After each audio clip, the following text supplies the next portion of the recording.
are in listen-only mode. Hello, before we get started this evening, I'd like to do a quick sound check. Please type in your chat box on the right-hand side of your panel if you're able to hear me.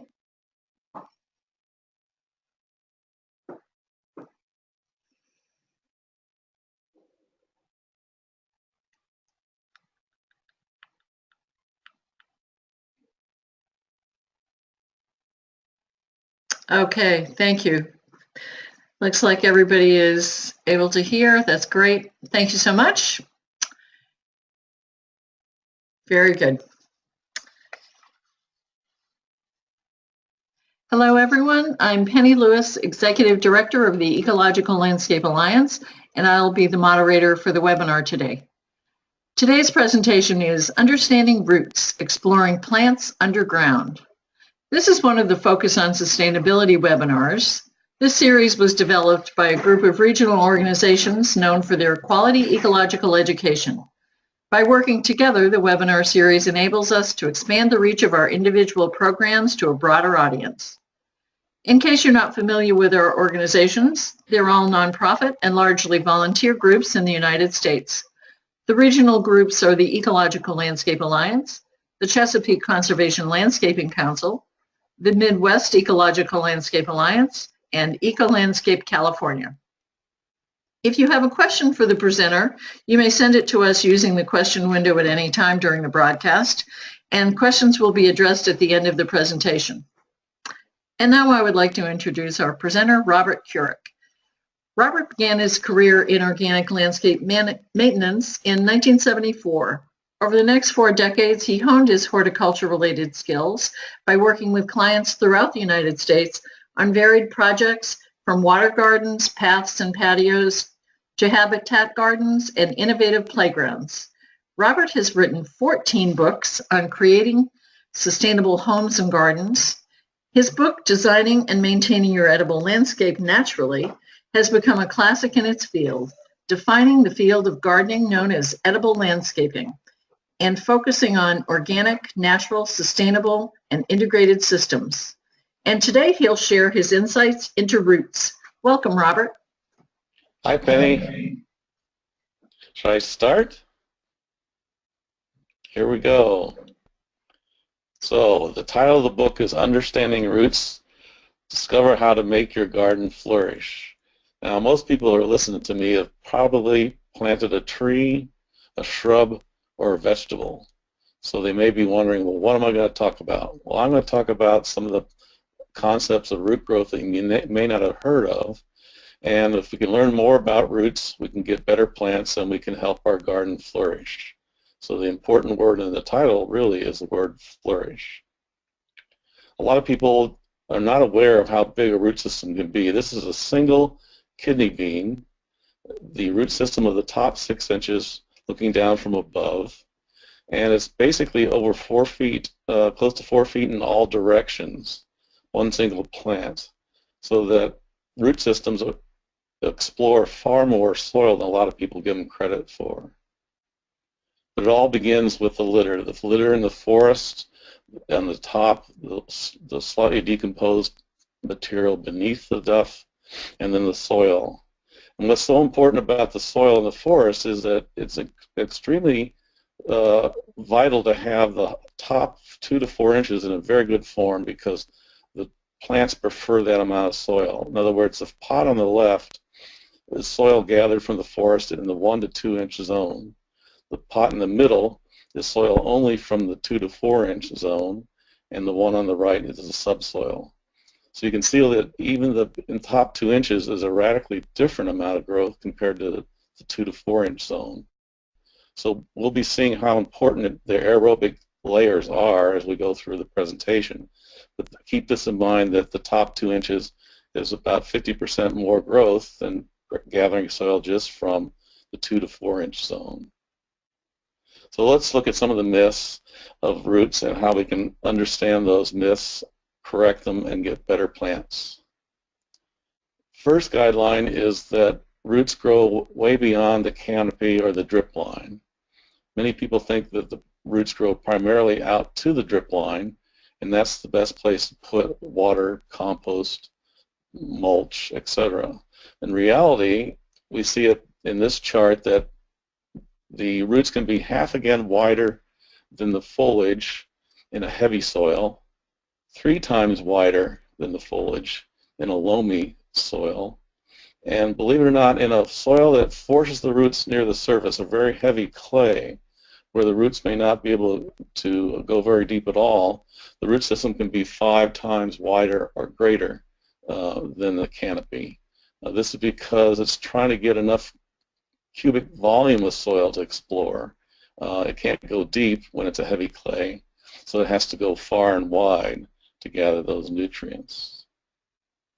And here's the fascinating thing of the people try to protect trees in our area during construction with these orange fences. And they put the fence down out to about the drip line thinking, well, they're protecting the tree. Well, they are protecting the trunk from damage. But in reality, the area beyond the fence is where there's more feeding roots than the area inside the fence. So it becomes kind of an irony that in an attempt to protect the tree, they're forcing the heavy equipment to work right in the area where we find the most feeding roots. Here we see on this drawing done by a Russian that the apple tree has a drip line in the red circle, and the roots extend far beyond that circle. Each square is 1 meter, so you can see that going to the lower left-hand corner is close to 2 meters further out from the foliage. And so that the apple tree is gathering its nutrients from lots of different areas, but also it's not completely symmetrical because of soil type. Soil type has a great big influence on how the roots grow. So we have to keep that in mind as we go through the presentation. Here's an example. The roots up here in the top are going beyond that dotted line. That's the canopy. This is a sandy soil. But where in the bottom, it's a loamy soil. And so that you see that the root system in the loamy soil in this particular situation, not very many roots are growing out beyond the foliage. But in a sandy soil, we get a lot of growth beyond the foliage. And part of the reason is this is a dwarfing rootstock called M4 used with apple trees. And it keeps the root system a little bit more constrained compared to other rootstocks. So the rootstocks have a big influence on how fruit trees grow and where the roots grow beyond the foliage. Here we see another drawing from Russia, and the fruit trees again have a drip line in red, and we see that each square is 1 meter, and the roots grow extremely far away from the canopy on this apple, but they avoid the road and the compaction of the road, so we can see that the trees are responding to the poor quality of compacted soil. Now, a lot of people think that all trees have a taproot. Well, here's an example of an oak tree that does have a taproot. In this case, a majority of the roots are in the surface, but the taproot goes down close to a little over 8 feet. In this, on the left, is the measuring bar, and this is in centimeters, and about 31 centimeters to a foot. So if we go up here at 40 centimeters, we see that a huge proportion of the roots are above 40 centimeter mark, so that we find that even though there's a deep taproot, there's a large number of roots spreading out sideways in the top foot of the soil, and you can see the closer you get to the surface, the more roots you have.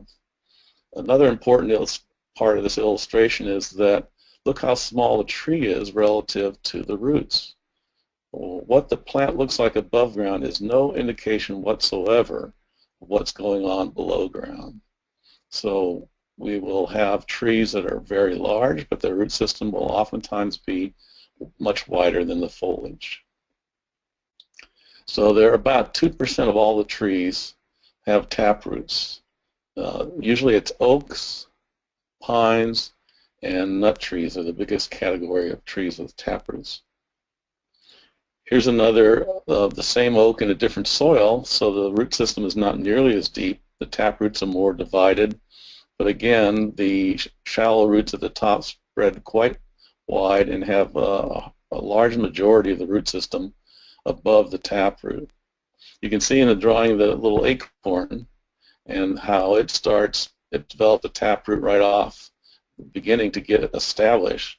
But as it gets established, the laterals that go to the side develop, and you can have then the kind of root system that likes to be in an aerobic environment. So the reason these roots are growing sideways is, in part, is due to the fact that they want to use the aerobic soils because that's where you get the most rapid release of nutrients.